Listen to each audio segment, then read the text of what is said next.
Hello friends, जय माँ बगलामुखी जय निवासिनी। सबको बहुत बहुत बड़ी गुड मॉर्निंग। देखिए, सुबह सुबह माँ कामाख्या के दर्शन कीजिए। और सबसे पहले मेरी अन्नू जी का जन्मदिन है। मैं आज बहुत खुश हूँ, इसलिए अन्नू जी को पूरे यूट्यूब के ज़रिए विश करूँगी कि अन्नू जी, विश यू मैनी मैनी, मतलब जन्मदिन की बहुत बहुत बधाई। मुझे इंग्लिश बोलने नहीं आती। आप जियो हज़ारों साल, साल के दिन हो 50,000। सॉरी, मैं इस वक्त आपके साथ नहीं हूँ। मैंने सोचा था कि आज आपके साथ होती तो बहुत अच्छा सा बर्थडे प्लान करते, पार्टी करते। ये कोई नहीं, आपकी बिटिया है घर पे, प्रांजल आपका वेट कर रही है। तो प्लीज़ आप शाम को 6 बजे ज़रूर जाइए प्रांजल के पास। आज बहुत बड़ा दिन है। आज शमशान काली की पूजा है। आज शनिवार है, शमशान काली की पूजा है। आप सब माँ का दर्शन कीजिए। अन्नू जी, आप भी कीजिए। और माँ से मनाती हूँ मैं कि मेरी अन्नू जी का साथ हमेशा यूं ही बना रहे। माँ कामाख्या हम दोनों के साथ को हमेशा यूं ही बरकरार रखें और आपके जीवन में आपकी सारी खुशियाँ मिले। और आज सभी यूट्यूब वालों को बोलूँगी, आज शनिवार का दिन है, माँ का दर्शन कीजिए। आज बहुत बड़ा दिन है। देखिए, मैं यहाँ ना 10 महाविद्याओं की शक्ति प्राप्त करने आई हूँ। अभी यहाँ पे आए दिन डेली देख रही हूँ, कोई ना कोई मंत्री, ये वो, कोई ना कोई आ ही रहे हैं, दर्शन कर रहे हैं। बहुत गर्दी है। देखिए इस वक्त, ये दिख रहा है आपको, ये देखिए पूरी गर्दी है, ये लाइन लगी हुई है। ऐसी बात है, अभी तो इतनी गर्दी है, नॉर्मल लाइनों की इतनी गर्दी है कि पासेस बंद कर दिए गए हैं। मेरा दर्शन तो परसों ही सुबह हो गया था, कल भी पूजा हुई है। अभी कैसा रोज़ एक एक दिन की पूजा है। मैं यहाँ पे कहते हैं ना, 10 महाविद्याओं की शक्तियों की सिद्धि जो मैंने प्राप्त की है, उसको फिर से एक्टिवेशन कहते हैं। हम कामाख्या जब जब आएंगे बड़ी पूजा की जाती है, लेकिन मैं हमेशा कामाख्या की पूजा सब पिछली बार भी शमशान काली की थी, लेकिन इस बार सिद्धि प्राप्त हेतु, मतलब ये सिद्धि प्राप्त हेतु ये सारी पूजाएं की जा रही हैं। बहुत बड़ी पूजा है। सबको इसमें जो भी कर रहे हैं, बहुत सारे लोगों को, कल परसों भी मैंने वीडियो बनाया था, तो कल भी बहुत सारे लोग शामिल हुए। आज शमशान काली की पूजा है। शमशान काली की पूजा एक ऐसी सिद्धि होती है जिसमें शमशान काली जागृत होने के बाद कोई भी हम तक आ नहीं सकता। एक शमशान जागृत करना जैसा हुआ है। यहाँ 10 महाविद्याओं के साथ वन देवी की पूजा। और कौन सा बोला था इसने यहाँ, वन दुर्गा, फिर उसके बाद वन दुर्गा है, फिर काल भैरव की सिद्धि है। काल भैरव की सिद्धि मैंने कभी नहीं की थी, लेकिन इस बार मेरी काल भैरव की सिद्धि होगी। मीना देवी बोला था, काल भैरव की सिद्धि। और एक और सिद्धियाँ हैं, बहुत ऐसी सिद्धियाँ हैं जो हम करने वाले हैं, जो कि रात रात को होने वाली है। बगलामुखी की पूजा रात को होने वाली है, क्योंकि इस बार मैंने पूरी ताकत लेने आई हूँ। हाँ, कुछ लोग कोशिश कर रहे हैं अभी। हेलो, ये रही मैं। कुछ लोग कोशिश कर रहे हैं कि मेरी यात्रा रुके, मेरी यात्राओं में विघ्न आए, घर तक, यहाँ तक, मुझ में और मेरे प्रभु तक भी झगड़ा लगाने की कोशिश कर रहे हैं। देखिए, मैं एक बात बताऊँ, मेरे लिए सबसे बड़ा है मेरी पूजा पाठ। क्योंकि देखो भैया, एक बात है, बाप बड़ा ना भैया, सबसे बड़ा रुपया। आपके हाथ में पैसे हैं ना, तो आप पूरा जग जीत सकते हैं। पैसा नहीं तो कोई कुछ नहीं कर सकता, क्योंकि मैंने ये बहुत बारीकी से और बहुत नज़दीक से देखा है। और दूसरी बात, क्या लगता है, मैं इतनी बड़ी दूर जगह जो मैं काम पूजा करने आई हूँ, तो मेरे दिमाग ख़राब होने से या मेरे गुस्सा करने से यहाँ के पंडित जिन्होंने इतना सारा प्लान किया है, 2 महीने से जो प्लान चल रहा है इतनी बड़ी शक्तियों का, तो वो क्या बगैर पूजा किए मुझे यहाँ से निकलने देंगे या मैं जाऊँगी? अगर मेरे घर में मौत भी हो जाती है तो भी मैं यहाँ से नहीं हिल सकती। ऐसी बात है। और हिलने का मतलब कैसा होता है ना, ये दूसरी जगहों के जैसा नहीं है। ये कामाख्या मतलब एक ऐसी जगह है ना कि कामाख्या को गुंडों का देश बोलो या आप शरीफों का देश बोलो, दोनों एक ही जगह है। आप पूजा कराओ मत कराओ, आपको पैसे तो यहाँ भरने पड़ेंगे, आपको यहाँ पे पूजा करके ही जानी पड़ेगी। यहाँ लोग तांत्रिक सिद्धि प्राप्त करने आते हैं, सिद्ध होके जाते हैं। बहुत सारे जन बहुत कोशिश कर रहे हैं। बहुत सारे जनों को 50 बार बोलने के बाद भी फ़ोन किया जाता है, फ़ोन करके दिमाग ख़राब करा जाता है। सोचते हैं मेरे से झगड़ा होने पे, मेरे से चाहे लाख मेरे प्रभु का झगड़ा भी हो जाए तो भी मैं ये जगह छोड़ के नहीं हटने वाली हूँ। लेकिन एक बात मैंने मन में आज सोची है कि जिसको जो नौटंकी करनी है, जो करना है कर लो। मैं अभी कुछ नहीं कहूँगी। मेरी महिला मंडल बराबर मेरे घर पे बैठी हैं, मुझे 2 मिनट नहीं लगेगा कहीं भेजने पे, कुछ करने पे। लेकिन एक बात है, सांच को आँच नहीं। अगर आप सच्चे हो तो आपको डरना नहीं चाहिए। मेरे यूट्यूब पे मेरे 1,10,000 सब्सक्राइबर हैं। मैं सबके लिए वीडियो बनाती हूँ, लेकिन कभी किसी का नाम नहीं लिया। और जिसका नाम लिया है उनके गांड में दम नहीं है कि वो जाके मुझे गलत साबित कर सके। लेकिन एक बात है, जब मैं आपका नाम नहीं लेती हूँ तो आपको बुरा नहीं लगना चाहिए, ये बात समझ लीजिए। मैं आऊँगी बॉम्बे आने के बाद कुछ लोग मार खाने वाले हैं।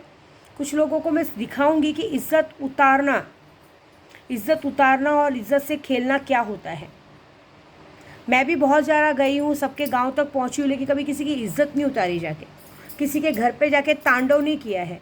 गोराई में रहने के बाद भी मेरे साथ इतना सब कुछ हुआ, मुझे ड्रग्स दिया गया, सब लोगों ने मिलके मेरे साथ गेम खेला, लेकिन आज तक मैंने ड्रग्स का मामला वहाँ पे एफआईआर दर्ज नहीं करवाया है, जो कि हालांकि मेरे पास आज भी सबूत है। आज भी मेरे हाथ देखिए, ये दिख रहा है आपको, ये सड़े हुए हाथ हैं, आज भी निशान है, आपको दिख रहा है ये हाथ मेरा, ये देखो, आपको शायद दिखे, ऐसे दिखाती हूँ मैं आपको,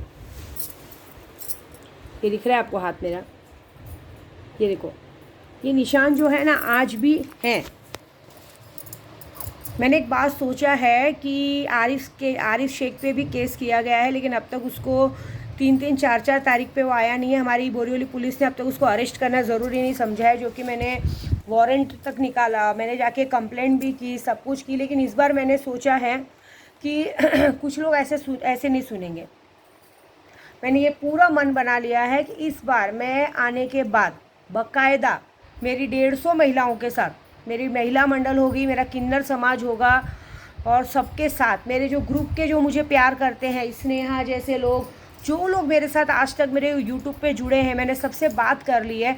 हम लोगों ने एक दिन तय किया है, बोले माँ आप अपनी आराम से यात्रा पूरी करके आओ, यात्रा पूरी करके आने के बाद हम सब मिलके, हमने डायरेक्टली कमिश्नर से अपॉइंटमेंट ले रहे हैं, डायरेक्ट कमिश्नर से अपॉइंटमेंट लेके डायरेक्ट वहाँ जाके मेन जो डीएसपी ऑफिसर होगा, वहाँ जाके मेन जाके ये सारा मुद्दा, ये सारी बात उनके सामने रखने वाले हैं कि ये और सारे आरोपियों का नाम लिया जाएगा कि ये बंदों ने शुरू से लास्ट तक, एक बाकायदा लिखित में हमारे साथ एक प्रेस रिपोर्टर रहेगा, बाकायदा ये लिखा जाएगा और ये सारी चीज़ों का प्रूफ दिया जाएगा कि बाकायदा ये तारीख को ऐसा मेरे साथ किया गया, ऐसा हुआ गया। उसके बाद अगर मैं यूट्यूब पे कुछ बोलती हूँ तो उसके बाद भी हमारे बीच में झगड़े लगाए जाते हैं, हमारे बीच में बोला जाता है। हालांकि अगर मैं प्रदू को भी बोलूँ तो प्रदू के घर वालों को भी एक बात मैसेज पहुँचाऊँगी कि आप जो प्रदू को फ़ोन करके भड़काते हो, चढ़ाते हो, एक बात याद रखिए कि इस केस में कहीं ना कहीं आपका परिवार भी पूरा शामिल है। आप लोगों पे ऑलरेडी मैंने 3रा केस किया है, शायद आप लोग को पता नहीं, अभी हाल ही में ही मैंने 1-1.5 महीना पहले ही, कि प्रदू मुझ में नवरात्रि पे हाथ उठा देते थे, उस हाथ उठाने के बेसिक पे मैंने उन पे भी केस किया है। उन पे नहीं किया क्योंकि वो अपनी मर्ज़ी से नहीं चलते, वो भड़काने की मर्ज़ी से चलते हैं। आप लोगों को भी बात समझना चाहिए कि वो बंदा मेरे साथ इतनी दूर आया है, आप उनको भड़का रहे हो, चढ़ा रहे हो, वो आपके भड़कने चढ़ने पे आदमी गुस्से में, नशे में कहीं निकल जाता है, उसके साथ कुछ अनहोनी होती है, तो आप ये मत सोचो कि मुझ पे नाम आएगा, ये पूरा ब्लेम आप पे आएगा। क्योंकि पुलिस वाले डायरेक्टली मुझ पे अटैक नहीं करेंगे, कॉल रिकॉर्ड चेक करेंगे, कॉल रिकॉर्ड की रिकॉर्डिंग चेक करेंगे कि आखिर ऐसा क्या हुआ था जिसकी वजह से ये बंदे के साथ कुछ अनहोनी हुई। आप लोगों की एक गलती की वजह से, आपको पता है, वो बंदा भड़क जाता है, नाराज़ हो जाता है, तुरंत निकल जाता है। पहली बात, मैंने ना आप लोग का नाम कभी यूट्यूब पे लिया है ना कहीं लिया है, तो आप लोगों को कोई भी बात अपने पे लेने की ज़रूरत नहीं है। एक बात बताती हूँ, मैंने पहले पूरी बात करती हूँ, मैं यहाँ जो शक्तियाँ सिद्ध करने आई, मैं शक्तियाँ सिद्ध करके ही आऊँगी, अपना काम पूरा करके ही आऊँगी। लेकिन मेरे बहुत सारे यूट्यूब के कम से कम 95%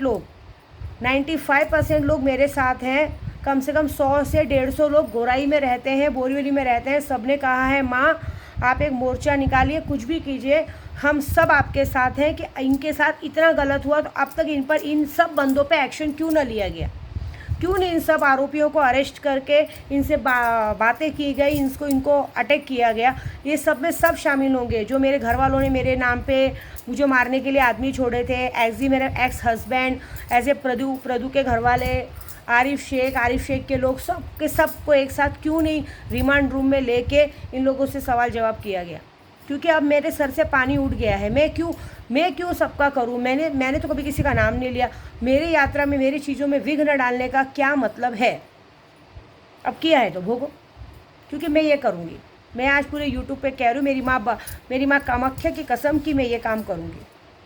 मैं जैसे ही जिस दिन बॉम्बे पहुँचूँगी, बॉम्बे पहुँचने के बाद मैं किसी भी दिन ये एक्शन लूँगी। मैं धीरे दिन तारीख नहीं बताऊँगी, किसी भी दिन ये एक्शन लिया जाएगा। हमारे साथ हमारी 150 पब्लिक कमिश्नर ऑफिस में जाने वाली हैं।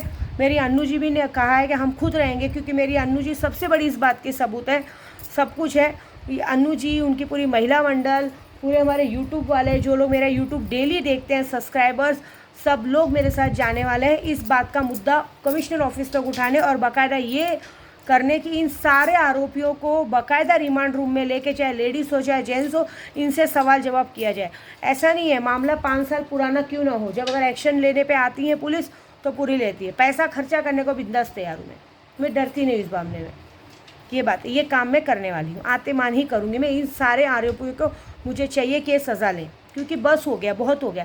एक तो पहले आप किसी औरत की ज़िंदगी बर्बाद करो, उसको नशे में डालो, नशे में डालने के साथ कोई आदमी उसको प्यार के झांसे में डालता है, प्यार के झांसे में डालने के बाद उसको प्रेग्नेंट कर देता है, प्रेग्नेंट करने के बाद उसके साथ लिविंग रिलेशनशिप में 4-4, 5-5 साल तक रहता है। उसके बाद अचानक से उसके घर वालों को ये बात सूझती है कि अब ये बोझ बन रहा है, पीछा छुड़ाने को देखेंगे। ये अभी कोई छुड़ा नहीं रहा है, मैं एक बात कह रही हूँ। उसके बाद अगर कोई नशा देके उसकी लाइफ बर्बाद करता है, उसके बाद कोई इंसान आके यूट्यूब पे ये कमेंट में डालता है कि बेगर पति की हुई प्रेग्नेंट, ये वो। एक तो पहले तुमने उस औरत को, तुम लोगों ने, पूरे लोगों ने मिलकर उसको बर्बाद किया, उसके बाद उस चोरी, ऊपर से सीना चोरी, उसके साथ उसको बदनाम करते हो, उसको ब्लैकमेल करते हो। आरिफ जैसे आदमी ने मुझसे लॉकडाउन के टाइम पे, जिस वक्त लॉकडाउन था, उस वक्त उसने मुझे लिखा था बेगर पति की प्रेग्नेंट, ये बोल के उसने मुझसे 5 लाख रुपया जबरन लिया है। उस वक्त ये डरा धमका के कि तेरी बेटा, उस वक्त प्रदू चला गया था मेरे घर से, मेरे पास सबूत है, मेरे पास स्क्रीनशॉट है जो उसने उसे अपने अकाउंट में पैसे लिए हैं। उसने मुझे डरा धमका के मुझसे 5 लाख रुपये पैसे लिए थे कि मुझे दे, नहीं तो मैं तेरे बच्चों को मार डालूंगा। तू अकेली रहती है, मैं तेरे बच्चों की, क्योंकि उस वक्त मैं नशे में रहती थी। उसने मेरी बेटियों को धमकी दिया था कि तेरी बेटी को जाके मैं कोठे पे बेच दूंगा, तेरे लड़के को मैं मार डालूंगा, है ना, तेरे प्रदू तेरा उधर रहता उधर मार दूंगा। ये सब बातें हुए। प्रदू के साथ इतना सब कुछ हुआ। उसकी बीवी आज बहुत अच्छी बन रही है। उसकी बीवी उस वक्त उन लोग के साथ मिलके पूरा प्लान में पूरी तरह शामिल थी। उस वक्त उसने मेरे प्रदू के पास आना भी ज़रूरी नहीं समझा था। ये सारा खेल का मुद्दा मुझे जाके कमिश्नर ऑफिस में बोलना है। इस बार विद्या देवी ड्रग्स का मामला, ड्रग्स का केस दर्ज करेगी। अभी इस ड्रग्स के केस में जो भी हो, जिसके साथ भी सवाल जवाब किया जाए, मुझे कोई इशू नहीं। एक टाइम अगर प्रदू को भी बिठा के जवाब सवाल किया जाता है तो भी मैं पीछे हटूंगी, मेरे से कोई लेना देना नहीं। क्योंकि देखो, मैं नहीं जानती हूँ, मेरे लिए कोई नहीं खड़ा है तो मैं भी किसी के लिए नहीं खड़ी रहूँगी। ये बात पक्की है। ये बात मैं यूट्यूब के ज़रिए इसलिए बोल रही हूँ कि कहते हैं ना, पानी सर से ऊपर चला गया। एक बात बताइए, मेरे नाम पे मैं कामाख्या में बैठी हूँ। अभी हाल ही में ही 15-20 दिन पहले की बात है। कामाख्या में कोई आदमी मुझे पूछते पूछते मेरे गुरुजी के पास आया। मेरे गुरुजी को बोलता है तुम्हारी शिष्या है, ये है, वो है। तो क्या मैं डर के कामाख्या नहीं आई क्या? मैं पूजा नहीं की क्या? आई ना। देखो, मेरे नाम पे, मैं तो किसी का नाम यूट्यूब पे लेती नहीं हूँ, लेकिन मेरे नाम पे बाकायदा यूट्यूब पे वीडियो बनाया जाता है। बाकायदा मेरे लिए बोला जाता है फ्रॉड है, चोर है, ये है, वो है, फलाना है, ठिकाना है। तो मैंने क्या यूट्यूब बनाना बंद कर दिया कि मैंने उन लोगों को जाके जवाब दिया कि मैं उन लोग से जाके सवाल जवाब करूँ? भाई, मेरे नाम पे क्यों वीडियो बना रही? क्योंकि मैं जानती हूँ मैं कैसी हूँ। मुझे ज़रूरत नहीं है बोलने की किसी को। ये बात है। मैं माया मैडम कहती हूँ, उसके ससुर को कहती हूँ। तो पहली बात, अगर माया मैडम अपने पति को फ़ोन करके ये भड़काती है कि मेरा नाम क्यों ले रही, तो ये बहुत बड़ी गलती कर दी उन्होंने करके। क्योंकि अगर आप गलत नहीं हो तो आपको फ़ोन करके ये बात नहीं बोलनी चाहिए कि हमारा नाम ख़राब कर रही है। आपको क्या डर है? देखिए, जैसे भी मैं हूँ मेरे बच्चे तो कोई आता है, ये सारे झगड़े में मेरे बच्चे को बार बार कह दिया जाता है कि ठीक है, मर जाएगा तो मर जाए, मैं जिम्मेदारी लेते हैं। एक बात बताओ, पैदा करने की जिम्मेदारी कोई नहीं ले रहा है, लेकिन मरने की जिम्मेदारी सब ले रहे हैं। वाह, कहाँ का इंसाफ है? मतलब मेरा बेटा मेरे पेट में मर जाता है तो केशव के पापा पूरी जिम्मेदारी लेने को तैयार है कि ठीक है, मर जाएगा तो मैं जिम्मेदारी लेता हूँ। आज तक 1 रुपया खर्चा किया क्या उसके ऊपर? जिम्मेदारी पैदा करने की जिम्मेदारी ली क्या? बताओ ये बात। कोई जिम्मेदारी नहीं लेता है, और मारने की जिम्मेदारी सब लेते हैं। अरे मैंने तो अपना पैदा करने की जिम्मेदारी सौंपी है, ना मारने की जिम्मेदारी सौंपी। तुम होते कौन हो सब लोग मेरे बच्चे तक आने के लिए? ठीक है, अगर आपको किसी को लगता है, जैसे माया मैडम को लगता है कि मैं उसके लिए बोल रही हूँ, कर रही हूँ, तो ठीक है ना। अगर मैंने तो नाम लिया नहीं, मैंने यूट्यूब पे कहीं नाम नहीं लिया है, ना मैंने उसके ससुर का नाम लिया है। तो ये जो बातें होती हैं, ये बोल के इंसान अपने आप को साबित कर देता है कि आई एम रॉन्ग, हम गलत हैं। अगर आप गलत नहीं हो तो आपको मेरी बातों का फ़र्क ही नहीं पड़ना चाहिए, जैसे मुझे फ़र्क नहीं पड़ता। यहाँ तो लोग मेरे नाम पे बोल के मेरी बाकायदा कॉल रिकॉर्डिंग को यूट्यूब पे डाल के मेरी वीडियो बनाते हैं। क्या मिलता है?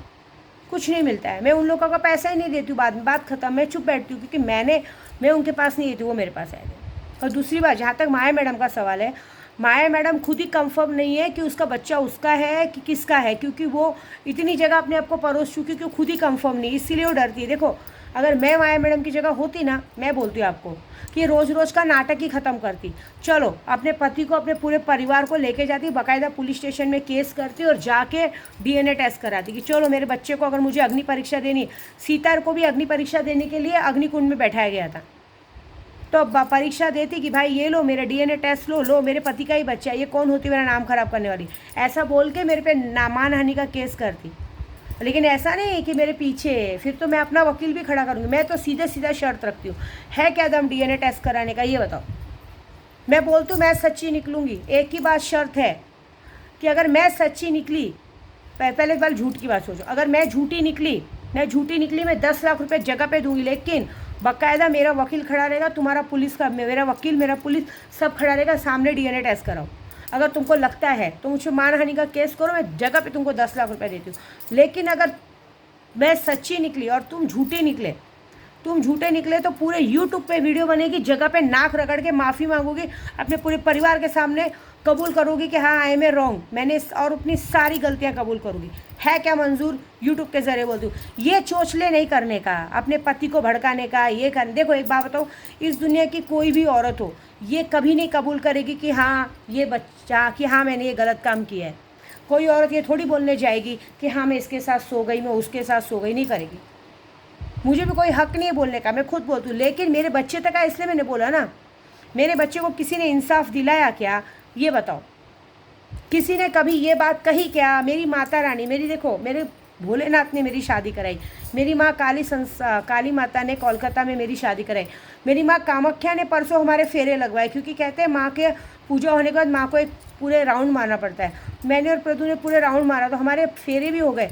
इन्होंने, जगत जननी ने हमारी शादी कराई। तुम में से किसी ने कभी सोचा क्या कि इस औरत के साथ गलत हुआ है तो प्रदीप धावारे चल विद्या देवी के साथ शादी कर, बच्चा पैदा करना नॉट इशू, तू उसके साथ बीवी मियाँ बीवी जैसा रह रहा है ना। कभी उनके घर वालों ने, माँ बाप भाई भाभी, किसी ने भी कहा क्या ठीक है चलो दूसरी शादी होते, कानूनन तू उससे शादी कर, पूरे समाज के सामने शादी कर और हमारे घर पे लाके बिठा। किसी ने कहा क्या? नहीं कहा। क्यों कहेंगे? ऐसी बात है। लेकिन जब हम आपका नाम नहीं लेते तो आपको बुरा नहीं मानना चाहिए। और आपने ये गलती करके साबित कर दी, आपने अपने बेटे को फ़ोन लगा के या किसको भी फ़ोन लगा के गलती साबित कर दी कि यू आर ए रॉन्ग, क्योंकि आपका नाम तो लिया नहीं गया था, तो आपको फ़र्क पड़ना नहीं चाहिए था। आपने करके गलती बता दी कि आपको फ़र्क पड़ रहा है क्योंकि आप गलत हो। जो इंसान देखो, मैं गलत नहीं हूँ तो मैं बिंदास घूमती हूँ। मैं पूछो स्नेहा बैठी, अगर हम इधर आ जाए स्नेहा, अगर हम कामाख्या में हैं, कोलकाता में, हम सब जगह सीना तान के बोलते हैं ना कि हम यहाँ हैं, हम डरते हैं क्या? अभी कल भी मैं यहाँ नीचे परसों बाज़ार में गई थी दारू लाने, क्योंकि यहाँ पे पूजा दारू से की जाती है। एक आदमी ने मुझे गाड़ी में देखा, मुझे कॉल किया, माँ आप आसाम में हैं क्या? मैंने बोला हाँ हूँ। मैंने झूठ थोड़ी कहा। बताओ हम किसी को झूठ कहते हैं क्या? नहीं, हम तो सीना ठोक के बोलते कि हम यहाँ पे हैं, तो और कोई हमारा रास्ता नहीं रोक सकता। इतना याद रखना, स्थान को महत्व है। हम किस स्थान पे बैठे ये देखो। अगर हम लोग गलत होते ना तो इतने बड़े बड़े शक्तिपीठ पे हमको माता रानी दर्शन देती ही नहीं। और माँ की तो शादी तीन बड़े बड़े शक्तिपीठ पे हुई। सबसे पहले उज्जैन में जो है महाकाल के मंदिर में, कहाँ? उधर बनारस में, वहाँ पे मतलब शंकर जी के मंदिर में जो है इन लोगों ने एक दूसरे को माला पहनाई। पार्ट 2 हुआ यहाँ पे काली माँ के मंदिर में, खुद वहाँ पे जो है सिंदूर लगवाया, पंडित ने खुद सिंदूर लगवाया दादा को माँ के माथे पर। और यहाँ पे जो है फेरा हुआ है। तो मतलब ये शादी 3 पार्ट्स में इतनी बड़ी बड़ी शक्तिपीठ पे हुई है। तो इस शादी के खुद भगवान गवाह है, भगवान ने शादी कराई है। तो फिर किसी को भी इनके खिलाफ बोलने की जरूरत नहीं। नाम ले लेते तो बुरा। और सबसे बड़ी बात, जब ये वीडियो में बोलती हैं तो करोड़ों की संख्या में लोग हैं, करोड़ों की इतनी बड़ी दुनिया में अगर हम किसी के लिए बोल रहे हैं तो आप अपने ऊपर पर्सनली तब भी लोगे ना जब आप गुनहगार होगे। आप गुनहगार नहीं होगे, कोई आपके सामने 1000 भी गाली देके जाएगी, आपको फ़र्क नहीं पड़ना चाहिए। नाम नहीं लिया तो प्लीज़ इन बातों को मन में मत लगाइए। हम लोग जाने वाले हैं, हम आएंगे पुलिस स्टेशन। और वैसे भी हमने तो फैसला कर लिया भाई, जो है लीगली होगा और लीगली पब्लिकली होगा, क्योंकि वहाँ पे मीडिया भी होगा। तो मीडिया के लिए तो ऐसी बातें तो चटकदार मटकदार होती है। और जब सच्चाई का पक्ष हम अपना रखने वाले हैं तो उसमें तो जो झूठा होगा वो तो पकड़ा जाएगा ही जाएगा। सब कुछ लीगली प्रोसीजर होगा, क्योंकि हर बार छोटी छोटी बातों की वजह से इनको टॉर्चर करना, मेंटली टॉर्चर कर रहा है आप, जबकि ये सब कुछ कर रही हैं। इस बात का भी आप लोगों को कोई यही नहीं है, मतलब एहसान ही नहीं है। ये सब बातें तो हम लोगों को नहीं भाती भाई, हमको बिल्कुल नहीं भाती। ये बात है, क्योंकि अभी देखिए, क्योंकि मैं यात्रा पे हूँ, बहुत सारे लोग मेरी यात्रा रोकने की कोशिश कर रहे हैं। देखिए एक बात बताती हूँ, मैं इतनी बड़ी यात्रा पे आई हूँ ना, तो कोई भी अपना नुकसान बर्दाश्त नहीं करेगा। लेकिन ये बात है कि मैं सच बोल रही हूँ, मेरा दिमाग अब हो गया ख़त्म, क्योंकि मैं लोगों के ताने लांछन का मैंने अब तक ड्रग्स का केस इसलिए नहीं किया कि छोड़ो जाने दो, क्या है, जब अभी इसी का इंसाफ नहीं मिला तो नहीं। लेकिन कल किसी का मुझे ऐसा फ़ोन आया था, मेरी वीडियो बहुत सारे लोग देखते हैं, एक क्राइम ब्रांच के हैं दिल्ली में, उन्होंने मुझे कहा कि ma'am I am support you, आप प्लीज़ इस बात को आगे बढ़ाइए, क्योंकि अगर आप जैसे लोग अगर इस तरह से बातों को दबाएंगे तो ऐसे बहुत बड़े बड़े लोग बातों को दबाएंगे। पता नहीं है सारिफ शेख के पीछे कौन है, क्या है, इन मुद्दों को ज़रा आगे बढ़ाइए। आई एम सपोर्ट यू, आप इस बात को आगे बढ़ाइए, हम आपको सपोर्ट देते हैं, क्योंकि आपके साथ अगर इतना गलत हुआ है, अभी तक आप बच्चा नहीं हुआ है, हो सकता है भगवान ना करे बच्चे की जगह आपके पेट में कोई बड़ी बीमारी हो जो अभी आपको पता नहीं चल रही है, आगे जाके आपकी अचानक से डेथ होती है या मौत होती है, तो कहीं ये यूट्यूब वाले आपके बच्चों तक ना आए, आपके बच्चों को ब्लेम ना करें, उनकी एज ए सेफ्टी के लिए। क्योंकि देखिए जो आदमी आपके साथ है वो आदमी सिर्फ आपके साथ पूरी दुनिया के सामने आना नहीं चाहता है, आपने लाया सामने, अगर आप नहीं लाते तो हमको नहीं लगता कि वो सामने आता। तो आप पहले अपने बच्चों का सपोर्ट, सेफ्टी कीजिए कि भगवान ना करे अगर मेरी मौत हो जाती है, अचानक मुझे कुछ हो जाता है, सारे ब्लेम। तो मैंने कहा कि मैंने ऑलरेडी डाल के रखा है, शायद ये लोग केस पेपर पढ़ते नहीं है बराबर। केस पेपर में बाकायदा